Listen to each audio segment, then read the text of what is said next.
মৃত্যু আমাদের জীবনের সবথেকে বড় সত্য, কিন্তু আমরা কেউ মৃত্যু নিয়ে চিন্তা করি না। কেউ ভাবতেই পারি না একদিন আমাদেরও মরতে হবে। কিন্তু আল্লাহ সুবহানাহু ওয়া তাআলা কুরআনুল কারীমে বলেছেন, কুল্লু নাফসিন যায়িকাতুল মউত, অর্থাৎ প্রত্যেক আত্মাকে মৃত্যুর স্বাদ গ্রহণ করতে হবে। আজ আমরা আলোচনা করব আমরা কিভাবে মৃত্যুর কাছ থেকে পালানোর চিন্তা না করে মৃত্যুর জন্য প্রস্তুতি নিতে পারি। হ্যালো এভরিওয়ান, আসসালামু আলাইকুম, this is Mushtaq and welcome to my channel.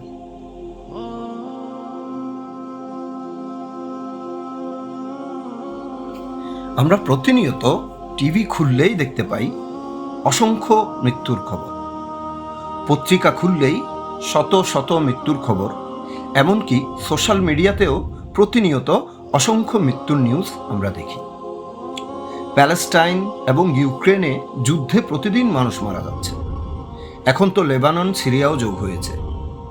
এছাড়াও সারা বিশ্বে প্রতিদিন নানা কারণে হাজার হাজার মানুষ মারা যাচ্ছে। আমরা প্রতিনিয়ত এসব দেখি, জানাজা অ্যাটেন্ড করি, কবরস্থানের পাশ দিয়ে যাই, কিন্তু আমরাও যে একদিন মরব এটা আমরা কিছুতেই বিশ্বাস করতে পারি না। আমরা মনে করি হ্যাঁ, মৃত্যু আছে, সবাইকেই একদিন মরতে হবে, কিন্তু আমি এত সহজে মরব। একদিন এক ইসলামিক দায়ের ভিডিও দেখছিলাম। উনি তার অডিয়েন্সদের প্রশ্ন করলেন, আপনারা কে কে জান্নাতে যেতে চান? অডিটোরিয়াম ভর্তি মানুষ হাত তুলল, সবাই জান্নাতে যেতে চায়, আমিও যেতে চাই। এবার উনি বললেন, ঠিক আছে, এবার বলুন কে কে মরতে প্রস্তুত আছেন? এবার আর কেউ হাত তুলল না। উনি অবাক হয়ে প্রশ্ন করলেন, তাহলে আপনারা জান্নাতে যাবেন কিভাবে?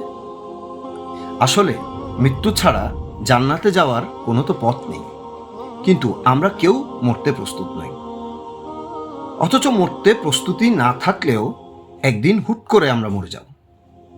এতগুলো মানুষ যে প্রতিদিন মারা যাচ্ছে, তাদের কেউ কি জানতো যে 1 ঘন্টা পর তারা মারা যাবে?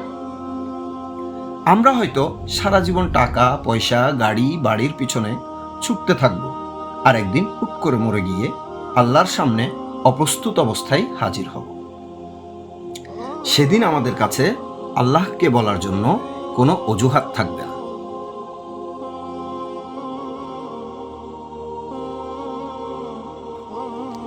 প্রিয় ভাই ও বোনেরা, আমরা যতই মৃত্যুকে অপছন্দ করি না কেন, মরতে আমাদের হবেই।